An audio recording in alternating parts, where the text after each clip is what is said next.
কার মিলন চাও বিরোহী, কার মিলন চাও বিরোহী,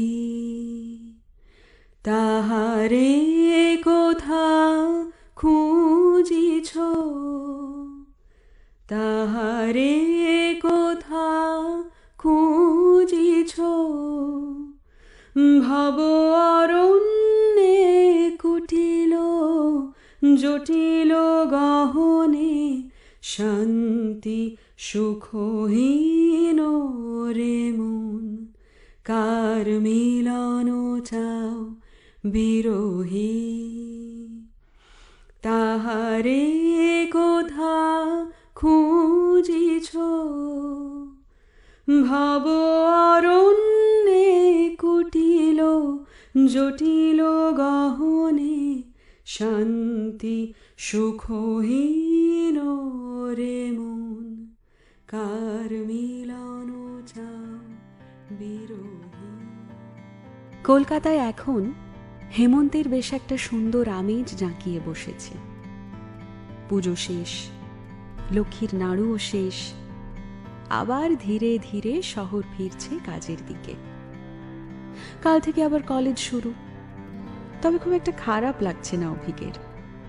কাল সকাল 10টায় এনডিজি ম্যামের ক্লাস আছে শুনে গায়ে একটু জ্বর এসেছিল ওর।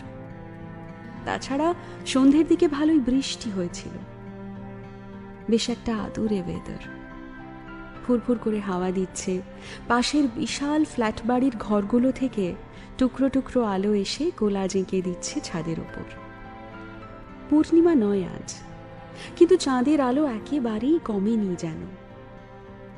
সারা কলকাতা যেন ছুটির শেষ দিন এসে মায়ার চাদর বিছিয়ে দিতে উঠে পড়ে লেগেছে। ছাদে এসে মনে হতে থাকে যে যদি কেউ একটা জড়িয়ে দাঁড়িয়ে থাকতো, একটু গুনগুন করে কানের কাছে গান গেয়ে দিত, আহারে, তাহলে 16 কলা পূর্ণ হতো। কিন্তু সেবেলা আর ভাগ্য সিঁকে ছেড়ে না। ও, অবশ্য এই বিষয়ে বলে রাখা ভালো, অভিক আমাদের আদ্যপান্ত প্রেম বিলাসী। নিজে কোনোদিন খুব একটা কিছু করে উঠতে পারেনি ঠিকই, কিন্তু ইচ্ছে, স্বপ্ন, সুপ্ত বাসনা সব আছে 16 আনা। তার নমুনাও আছে অনেক। পাতার পর পাতা কবিতা লিখেছে, গিটারে টুংটাং সুর তুলতে পেরেছে, চোখ বুজে একটা ফেক ধরা গলায় গানও গাইতে পেরেছে। এবার এর সঙ্গে একটু এলোমেলো চুল আর ছেঁড়া চটি আর ঝোলা ব্যাগ, ব্যাস একদম টেরিকাটা সৌমিত্র। এই অপর্ণারা এলো বলে। এই ভেবে যে কত ঘুমহীন রাত হাসি মুখে আমাদের নায়ক কাটিয়ে দিয়েছে, সেটা গুনতে বসলে আমাদের আর্যভট্টও বলবেন যে ক্ষমা করুন মশাই, শূন্য আবিষ্কার করে বাজে কেস খাইয়ে দিয়েছি। সে না হয় ক্ষমা ঘেন্না করে দেওয়া গেল, কিন্তু সেই অপর্ণারাও আসে না, আর আমাদের অপুও সংসারের দিকে এগোতে গিয়ে অপরাজিতর দফা রফা করে দেয়। অবশ্য মুখে বলবে যে আরে কি করব বল, তেমন কাউকে মনেই ধরে না। আরে মানে একটা ব্যাপার লাগে তো। তখন যদি কেউ ভুল করে জিজ্ঞেস করে যে কিরকম ব্যাপার রে, তাহলে আর রক্ষে নেই। একেবারে সুন্দর সুষ্ঠুভাবে একখানা ফিরিস্তি চলবে প্রায় 1 ঘন্টা। কিন্তু একটা কথা মাথায় রাখা প্রয়োজন,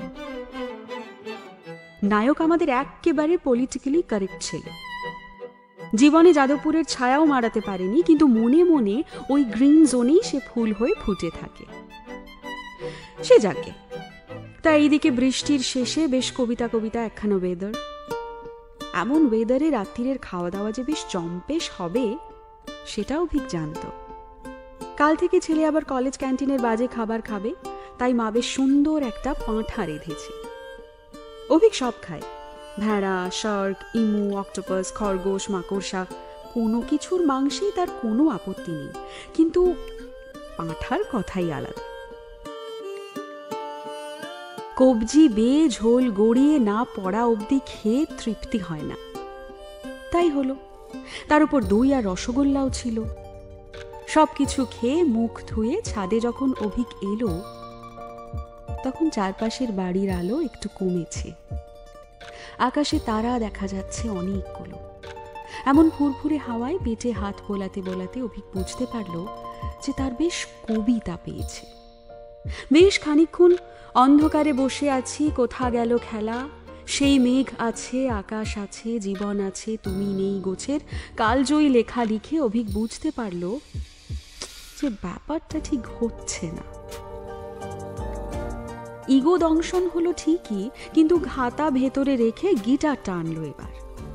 আরে শেষমেশ শিল্পী সত্তা বলে কথা, একবার জেগে উঠেছে তাকে কি আর দমানো যায়? অভিকদের যোধপুর পার্কের বাড়িটার ছাদ থেকে অনেকটা দূর অবধি দেখা যায়। সাউথ সিটির মাথার আলোগুলো কয়েকটা নিভেছে, চাঁদের আলোটা একটু একটু করে বাড়ছে, চারপাশের বাড়িগুলো এক এক করে ঘুমোচ্ছে। অভিকের শিল্পী সত্তা ততক্ষণে শিখরে পৌঁছে গেছে। একটা গান ধরবে বলে অনেকক্ষণ ধরে গিটারে কর্ড ধরে বসে আছে সে, কিন্তু গান আর আসে না। হিন্দি, বাংলা, একটু ইংরেজি ছুঁয়ে ফিরে এলো চিন্তাগুলো, কিন্তু শেষমেশ রবীন্দ্রনাথেই ভরসা। গলা ছেড়ে গান ধরল অভিক। বসন্তের এই মাতাল সমীরণে আজ জ্যোৎস্না রাতে সবাই গেছে বনে আজ। তার এই গোটা 23 বছরের জীবনে কোনোদিন খারাপ হয়ে যাওয়া ঘড়িতে ব্যাটারিও লাগায়নি সে, কিন্তু কি ভীষণ অবলীলায় আমারে ঘর বহু যতন করি ধুতে হবে মুছতে হবে মোরে, এই লাইনটা গাইতে লাগলো আমাদের নায়ক। এরই মধ্যে ব্যাঘাত, ফোন বেজে উঠল হঠাৎ এই গানকে ভেদ করে। বাপ্পাদার ফোন। ও দেখেছেন, বলাই হয়নি, অভিক আমাদের বেশ গুণী ছেলে, কিন্তু পড়াশুনো করেছে মাস্টার্স অবধি, এখন এমফিল করতে করতে বিভিন্ন চাকরির ইন্টারভিউ দিচ্ছে। সে ঠিক আছে, ব্রাইট ছেলে, কিছু না কিছু একটা হয়ে যাবে। কিন্তু অভিকের মূল জায়গা হচ্ছে গান আর থিয়েটার। শহরের নামকরা রবীন্দ্রসঙ্গীত স্কুলের সে কৃতি ছাত্র। অবশ্য অসাধারণ গান সে করে না, কিন্তু 2-3টে ঘাড় ঘোরানোর জন্য তা যথেষ্ট। কিন্তু থিয়েটারে বরাবরই আমাদের নায়কের দুর্বল চিত্ত প্রকাশ পেয়েছে। থিয়েটার বলতেই চোখ দুটো জলজল করে ওঠে অভিকের। আর কেনই বা করবে না, সে যে আদ্য পান্ত থিয়েটার পাগল একটা ছেলে। পারলে সারা দিন একাডেমির বাইরে পড়ে থাকে। প্রত্যেক রোববার সন্ধেবেলা মানেই অভিকের ফোন অফ, সে আছে একাডেমি বা মিনার্ভা বা মধুসূদন বা তপন থিয়েটারে, কোনো এক দলের কোনো এক নাটক দেখতে। কলেজে পড়াকালীন চুটিয়ে থিয়েটার করে বেড়ানো অভিক এখন হন্যে হয়ে খোঁজে সুযোগ। বাবার রিটায়ারমেন্টের সময় এগিয়ে আসছে, এখন চাকরি পাওয়া অনেক বেশি প্রয়োজন। তাই আর ইচ্ছে থাকলেও কোনো থিয়েটার দলে যোগ দেওয়াটা আপাতত মুলতুবি রাখতে হয়েছে তাকে। কিন্তু উত্তরা এই সব কিছুর থেকে আলাদা।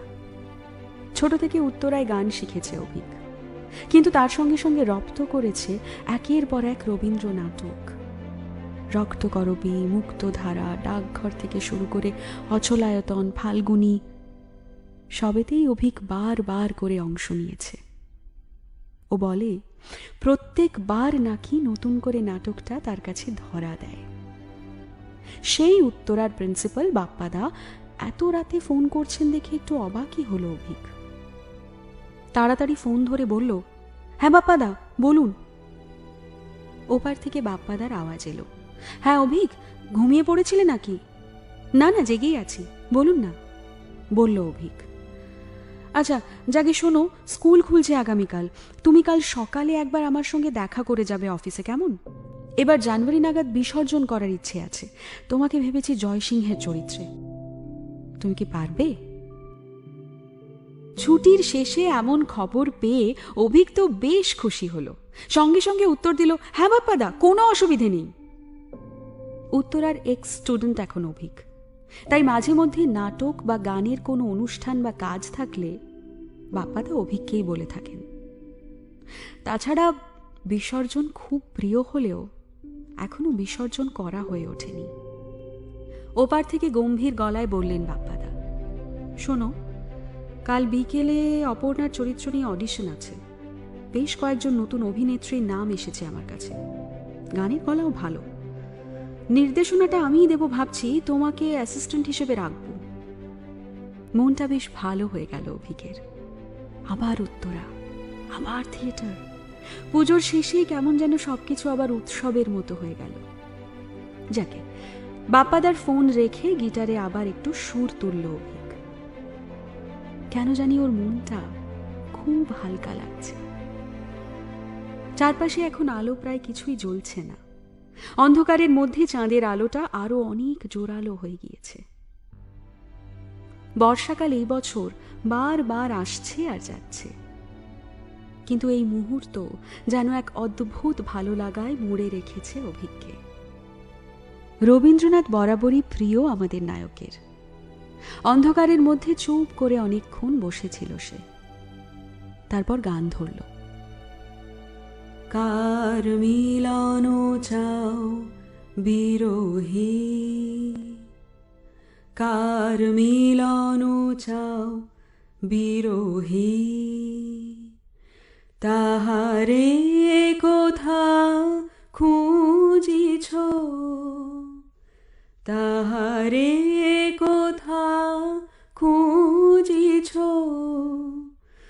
ভব অরণ্যে কুটিল জটিল গহনে, শান্তি সুখহীন রে মন, কার মিলন চাও বিরোহী, তাহারে কোথা খুঁজিছ, ভব অরণ্যে কুটিল জটিল গহনে, শান্তি সুখহীন রে মন, কার মিলন চাও বিরোহী।